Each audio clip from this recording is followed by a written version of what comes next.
He can see into the human heart. He knows how to pose a question so that he gets a truthful answer. And this is what is the source of his fabled wisdom. One of the problems with having such a pampered young prince, someone almost born with a silver spoon in his mouth, is that he no longer feels the connection with the lives of the people he is to rule. They said it was impossible. For 3,000 years, Solomon's tomb stayed hidden. Then one archaeologist ignored every warning, followed a forbidden tunnel, and found something that made her blood run cold: a golden ring, strange symbols, and a DNA test that shattered everything.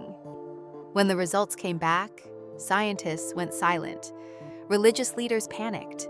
Governments scrambled to cover it up, because what they found inside wasn't just a king.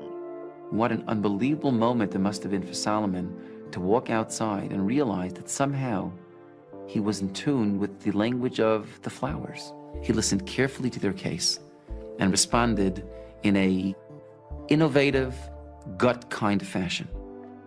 Challenged the women, pushed them to the brink. It was proof of something far more terrifying. Solomon's secret has been exposed, and the world will never be the same. What happens next will shock you. Solomon is described in biblical texts as inheriting the throne from his father, King David, while still a teenager. What makes his story particularly fascinating is not just that he maintained his father's kingdom, but that he transformed it into something far greater. According to the historical records, trade routes expanded dramatically during his reign, bringing unprecedented wealth into Jerusalem. The construction of the first temple, which took 7 years to complete, became the centerpiece of his legacy. Historical accounts describe it as an architectural marvel, built with cedar imported from Lebanon and decorated with gold panels that reportedly gleamed in the sunlight.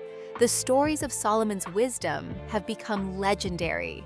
Perhaps the most famous is the account of two women who both claim to be the mother of the same infant. When brought before Solomon, he proposed cutting the child in half so each woman could have a share.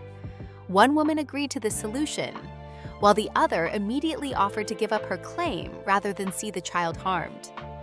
Through this test, Solomon identified the true mother as the one willing to sacrifice her own claim to protect the child's life.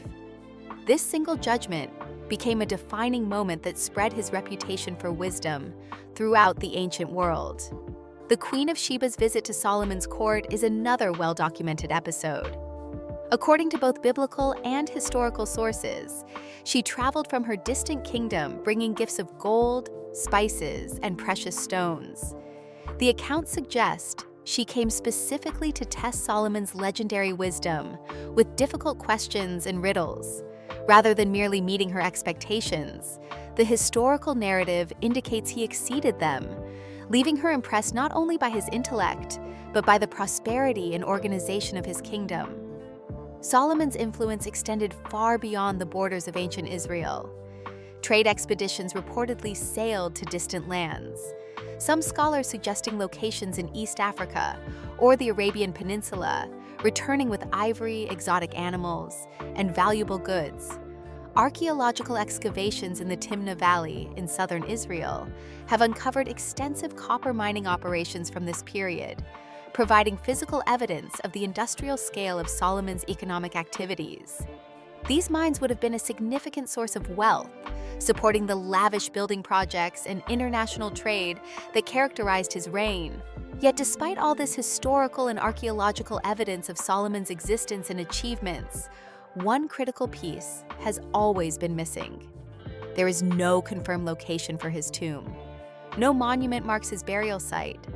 No chamber has been definitively identified as his final resting place.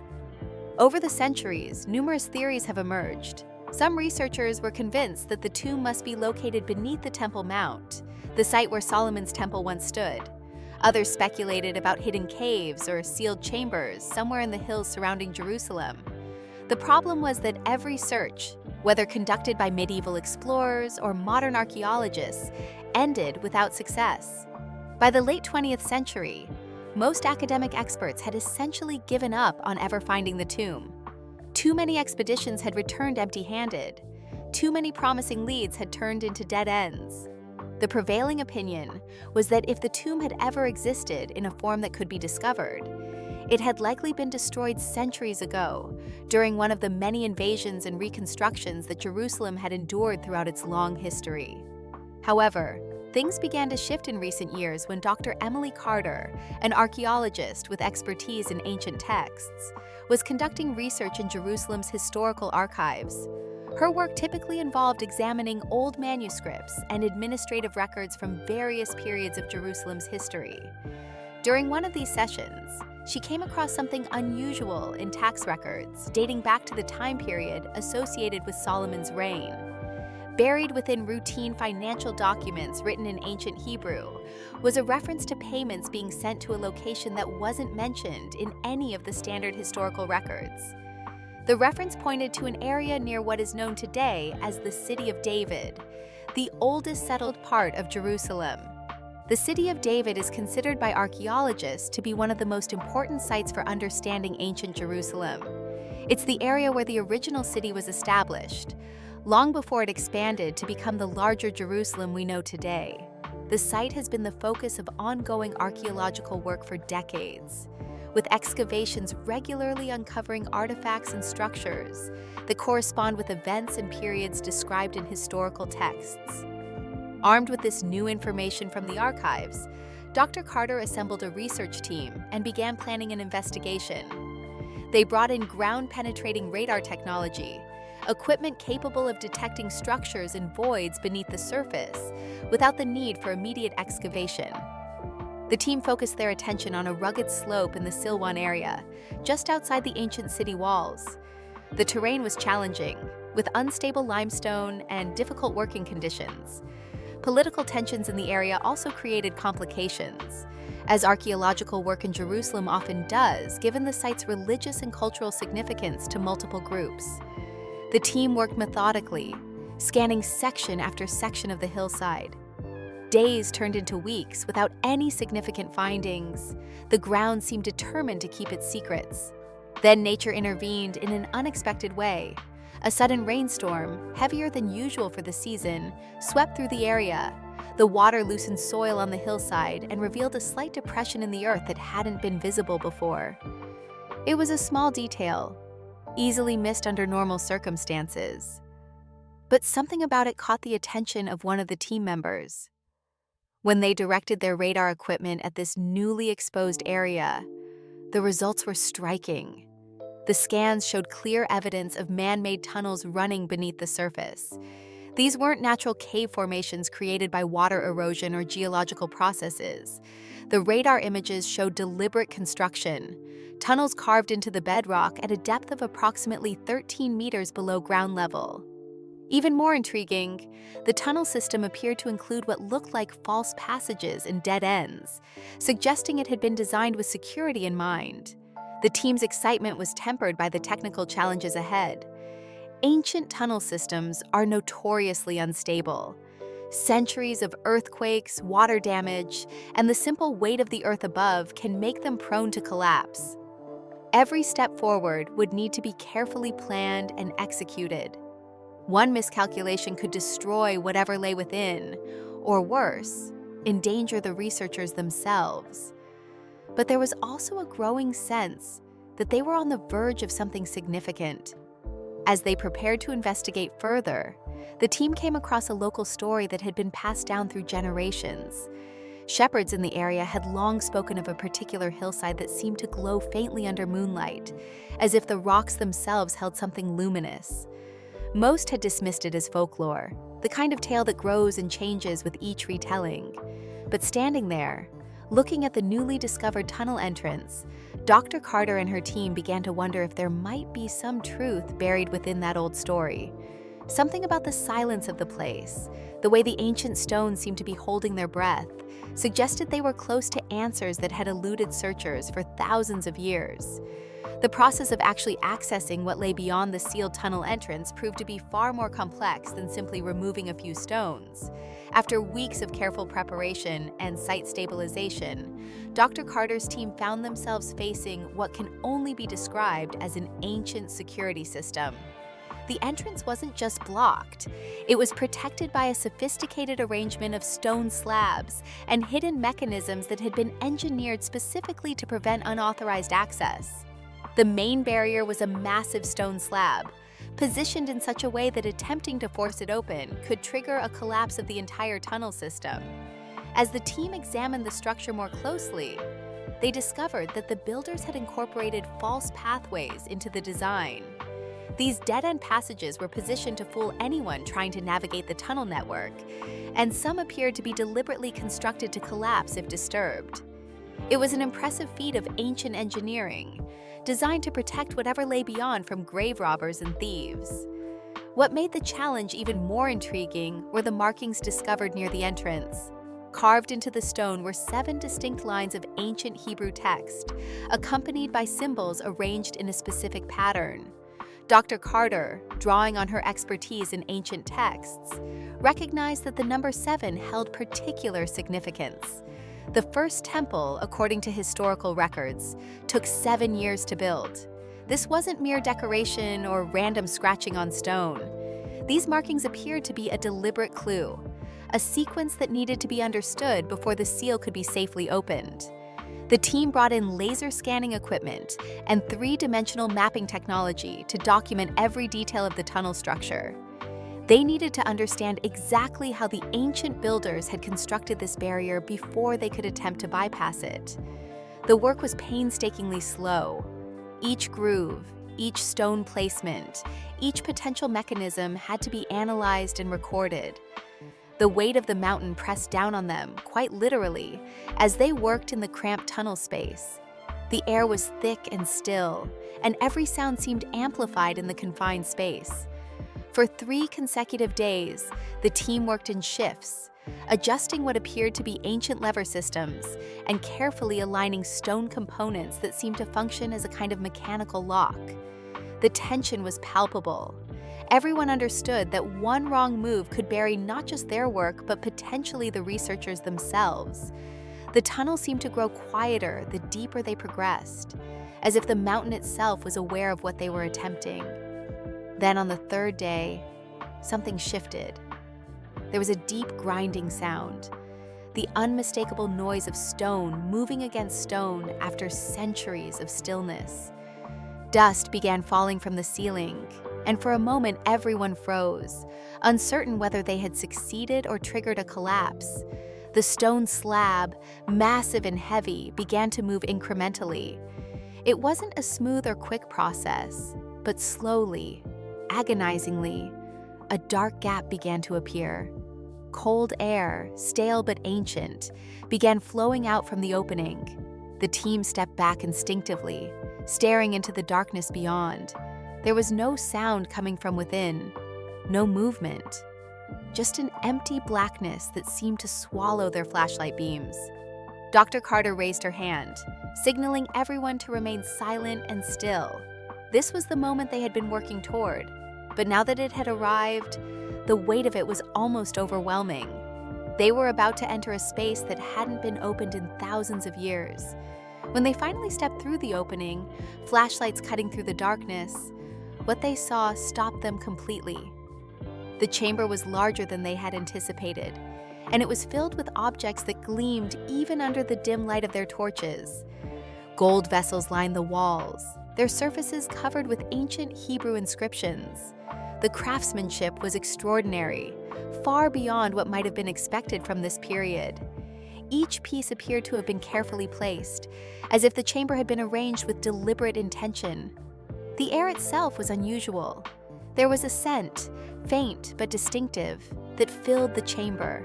It smelled of spices and resins, earthy and sweet, with hints of thyme and other herbs. This wasn't the musty smell of abandonment that usually characterizes ancient sealed spaces.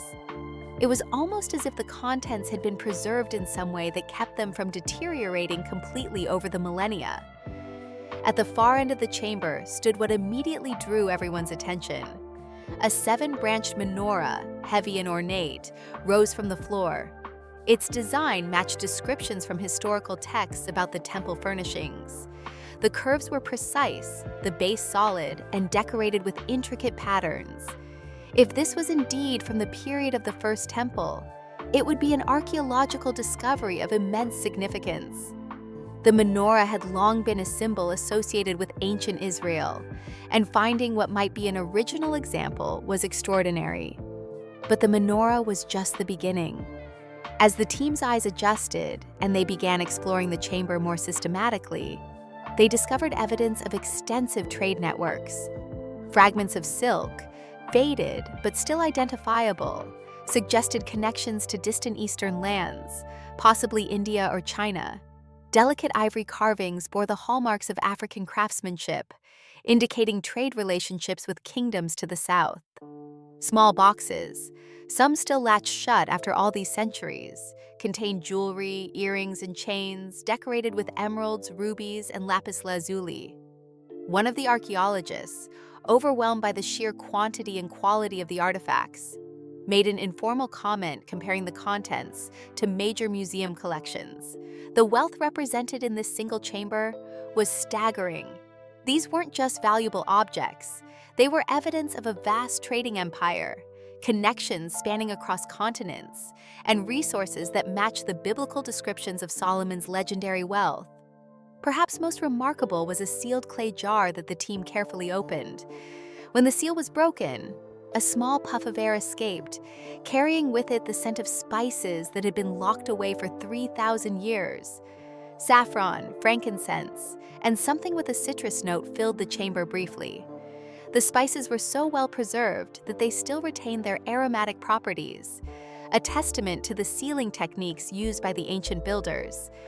Yet even amid this overwhelming discovery, questions began to emerge. Some of the artifacts bore symbols and stylistic elements that the team couldn't immediately identify. A few pieces had decorative patterns that seemed slightly different from what would be expected from the 10th century before the Common Era.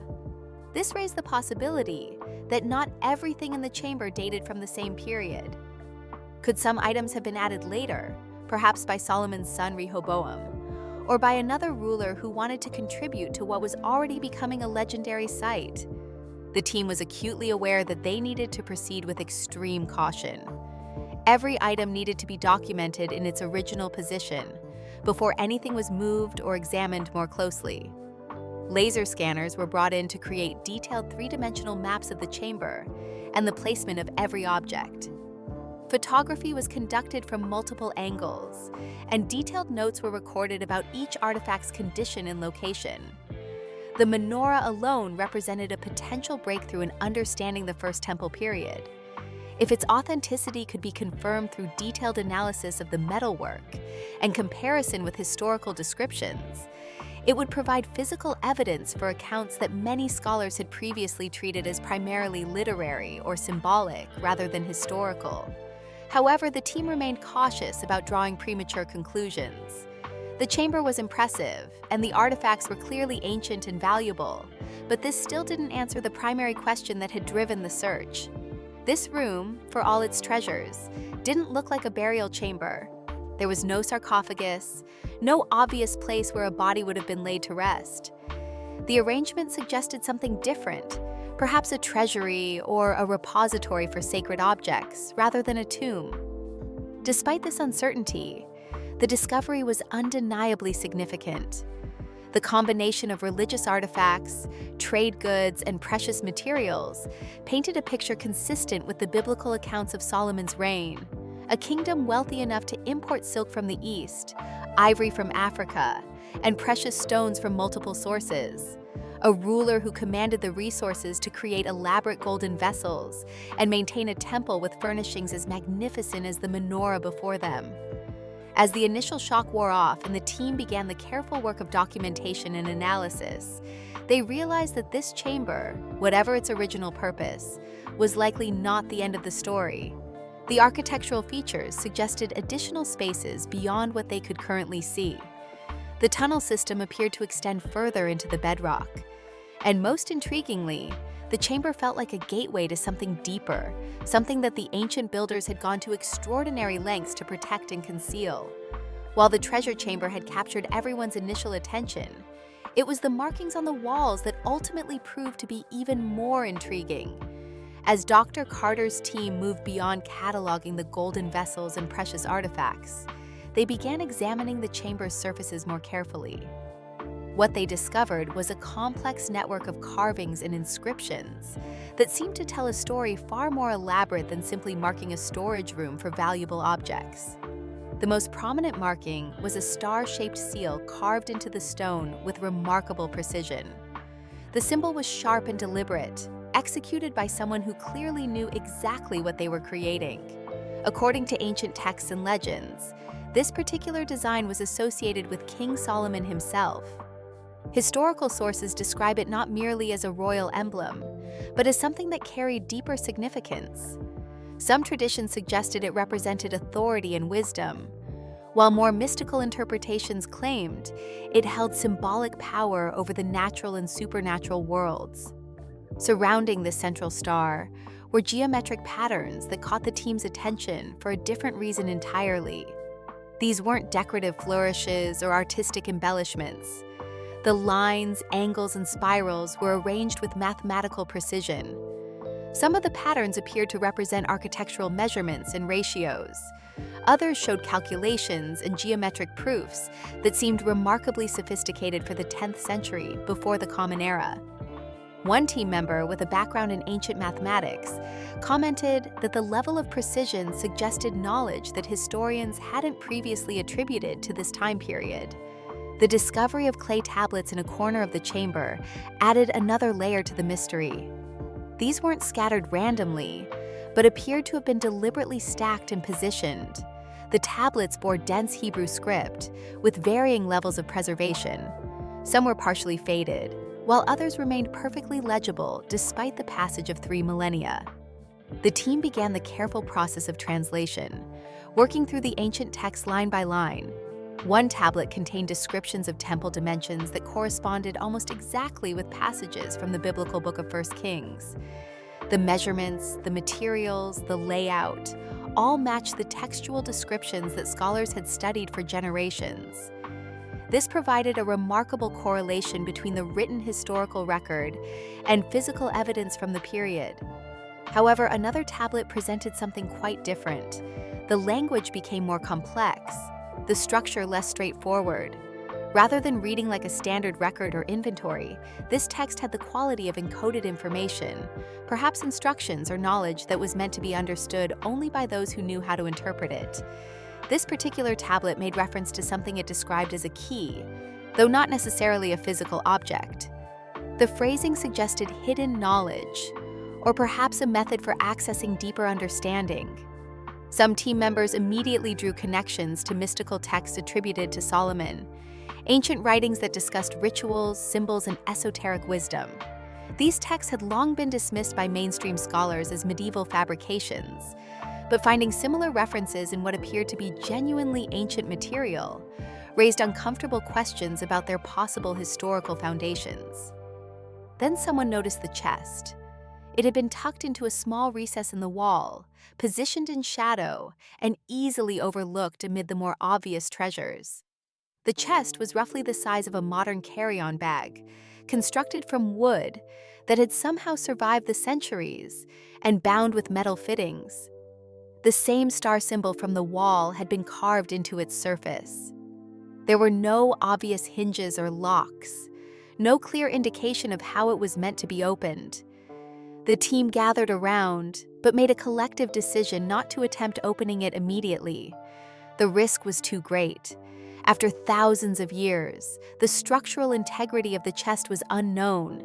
Forcing it could destroy whatever contents it held, or the chest itself might be booby-trapped, another security measure from builders who clearly understood the value of what they were protecting. The decision was made to transport it intact for examination under more controlled conditions, using equipment that could scan its contents without requiring it to be opened.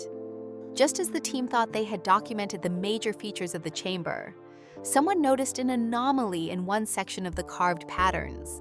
Among the geometric designs in Hebrew text was a symbol that didn't fit. It appeared to be from a different time period or possibly a different cultural tradition altogether. The style was wrong, the execution slightly different from everything around it. This single out-of-place marking raised immediate concerns about the timeline and authenticity of the chamber's contents. Before they could fully investigate this discrepancy, the team made another significant discovery. Along the eastern wall of the chamber, partially obscured by shadow and easily missed in the initial excitement, were several lines of text carved with particular care. The Hebrew was archaic but readable, and when translated, the inscription read as a personal statement, almost a prayer or reflection. The text spoke of wisdom guiding actions, using the metaphor of stars guiding sailors across dark seas. The phrasing was poetic, echoing the style found in the biblical book of Proverbs, a text traditionally attributed to Solomon. More than that, it had a personal quality, as if whoever carved these words was speaking directly across the centuries to future readers. It didn't read like a formal royal decree or a religious formula. It sounded like someone leaving a message, preserving a thought that mattered to them. News of this inscription spread quickly within archaeological circles. Photographs were transmitted to universities and research institutions around the world. Within hours, scholars were analyzing the text, comparing the linguistic style to known examples of ancient Hebrew from the relevant period, and debating its implications. The dating of the chamber walls, based on geological analysis and comparison with other known sites, suggested construction during the 10th century before the Common Era, precisely the time period associated with Solomon's reign. Some experts immediately declared this to be the breakthrough they had been waiting for.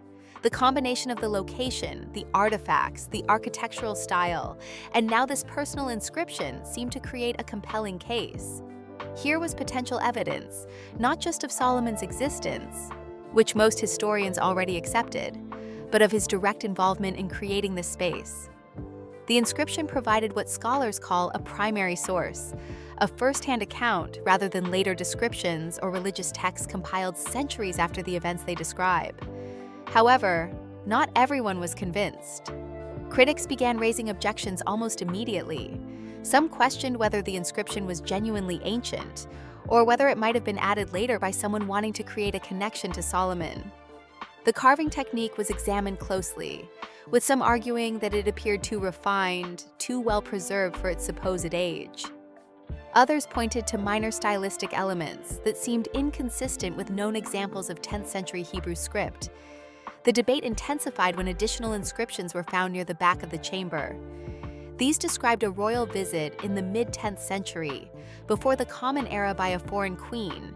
The text didn't name her directly at first, but the description matched accounts found in both biblical sources and other ancient records of the Queen of Sheba's famous visit to Solomon's court. When her title was finally identified in the carved text, the reaction was immediate and intense. This wasn't simply another archaeological detail. The Queen of Sheba appears in the religious texts of Judaism, Christianity, and Islam. Her meeting with Solomon is described in the Hebrew Bible, referenced in the New Testament, and given detailed treatment in the Quran. Finding what appeared to be a contemporary account of her visit, carved in stone during or shortly after the actual events, represented potential physical evidence for a story that many modern scholars had treated as legendary or symbolic rather than historical. Religious communities around the world took notice. Rabbis examined the text in light of Torah passages. Islamic scholars compared it with descriptions in the Quran's 27th chapter. Christian theologians discussed its implications for biblical accuracy.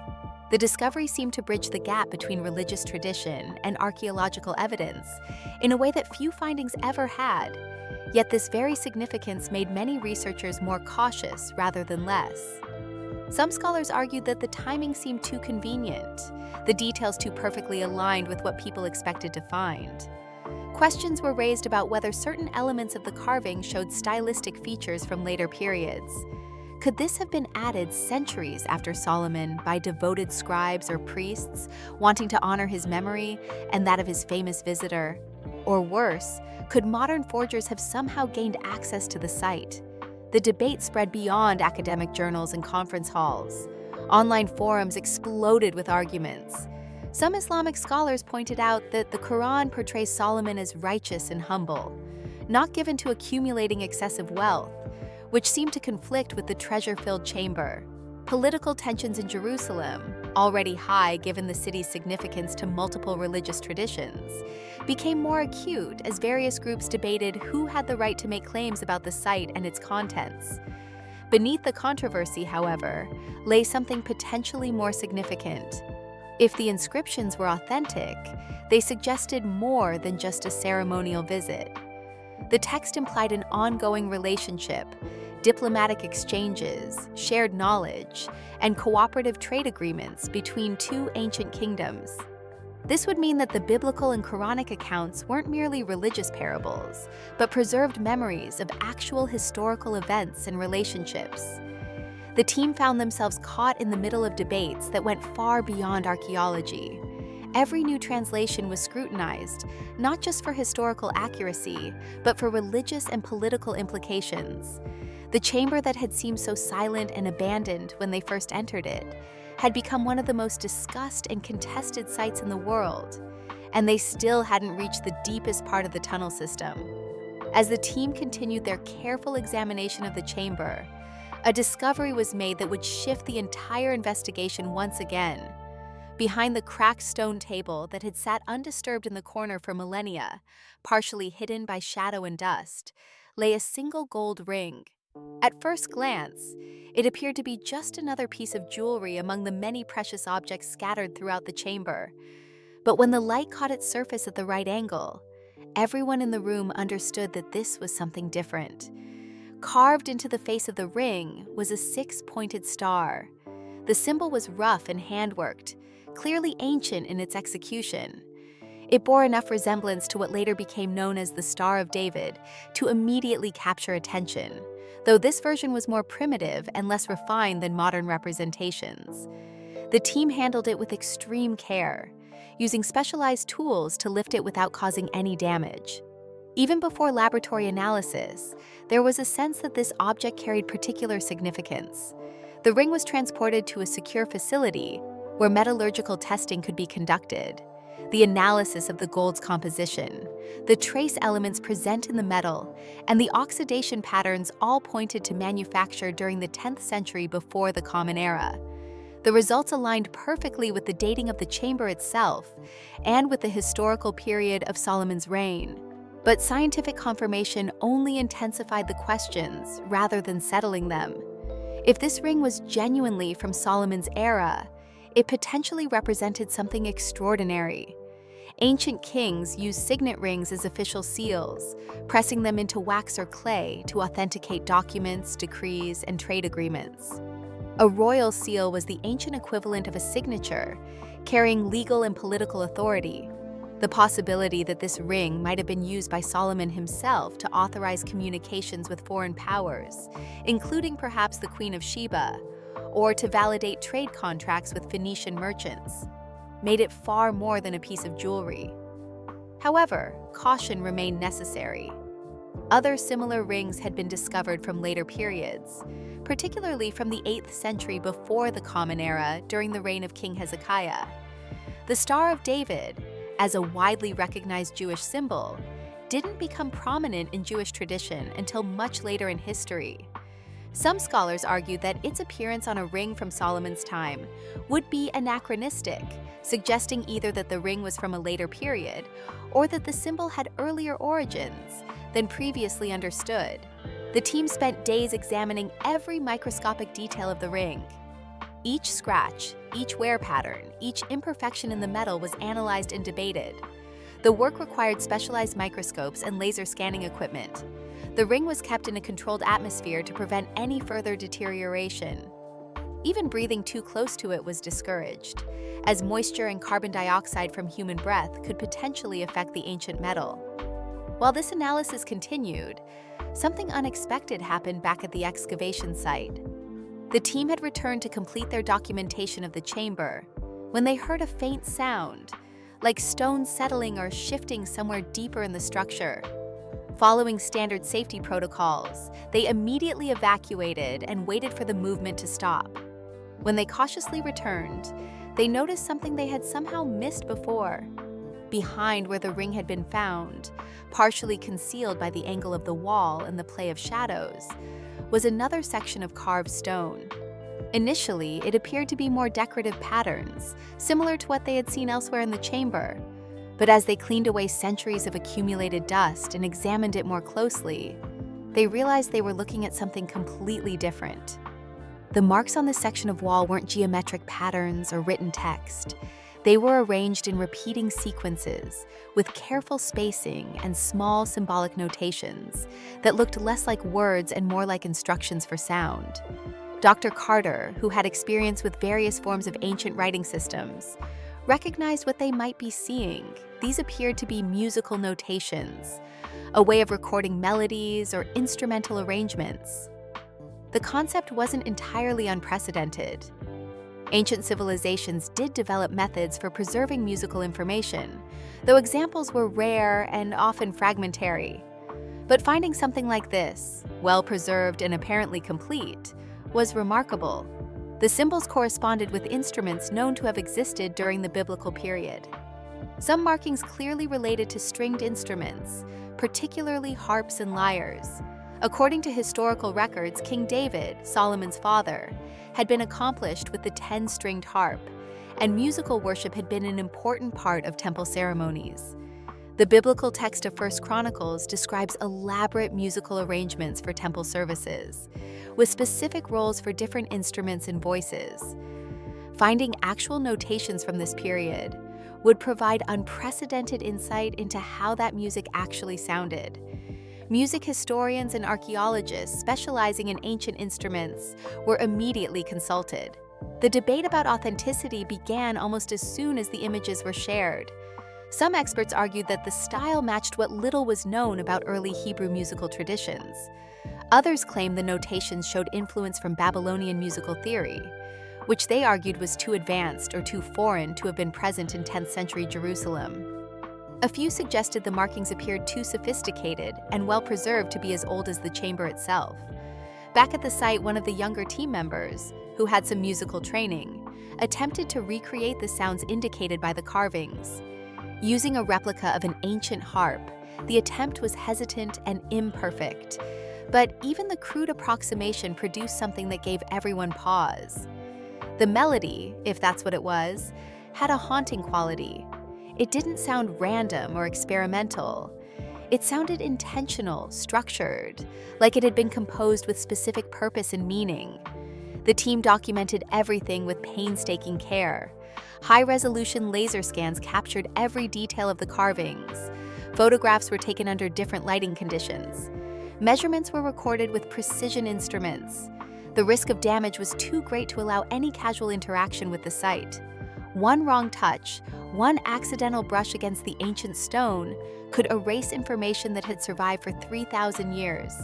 Yet despite all these discoveries, the golden ring, the musical notations, the inscriptions, the team was becoming increasingly aware of something that would fundamentally change how this discovery would be understood.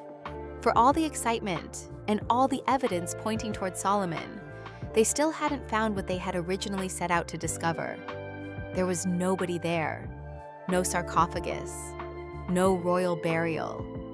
The chamber, for all its treasures and all its significance, was not a tomb. This realization forced a complete reassessment of what they had found. The space might have been a royal archive, a secure repository for important documents and valuable objects. It could have been a private shrine or ceremonial chamber used for specific religious or administrative purposes. The presence of the menorah suggested temple connections, while the trade goods indicated economic records or tribute storage.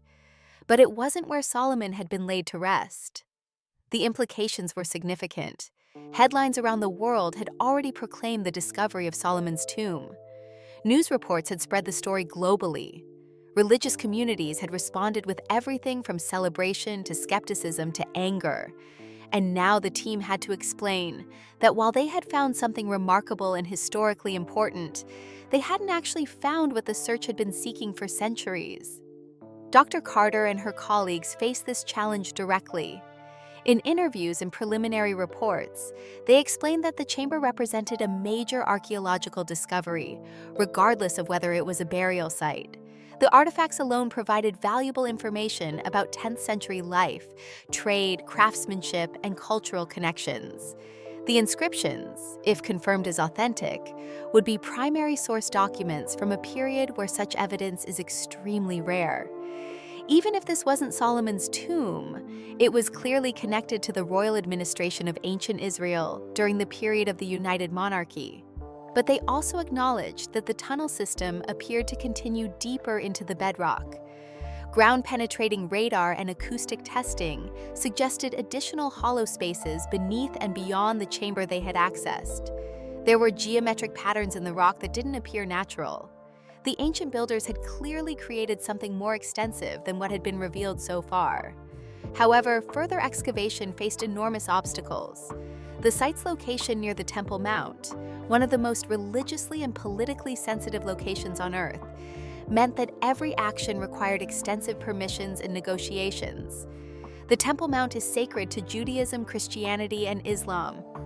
Any archaeological work in the vicinity involves not just scientific considerations, but religious sensitivities and political complications that go far beyond normal research protocols. Advanced imaging technology had provided tantalizing hints of what might lie deeper: hollow chambers, possible passageways, areas where the density of the rock changed in ways that suggested human construction rather than natural formation. But actually accessing these spaces would require approval from multiple authorities, religious leaders, and governmental bodies. The diplomatic challenges were as significant as the archaeological ones. As of the completion of their initial work, Solomon's actual burial location remained unknown. The team had uncovered a chamber filled with treasures and inscriptions that seemed to point toward him, that carried his symbolic seal, and contained objects associated with his reign. They had found evidence of the wealth, the international connections, and the cultural sophistication that biblical and historical accounts attributed to his kingdom. But the man himself, the physical remains of King Solomon, if they still existed anywhere, had not been found. The team's work entered a waiting phase. Their findings were being analyzed by laboratories around the world. Carbon dating, metallurgical analysis, linguistic studies, and comparative archaeological research would take months or years to complete. The debates about authenticity and interpretation would continue in academic journals and conferences. And somewhere beneath the ancient hills of Jerusalem, in spaces that radar suggested but could not fully reveal, there might be more chambers, more secrets, more pieces of a puzzle that had confounded searchers for 3,000 years.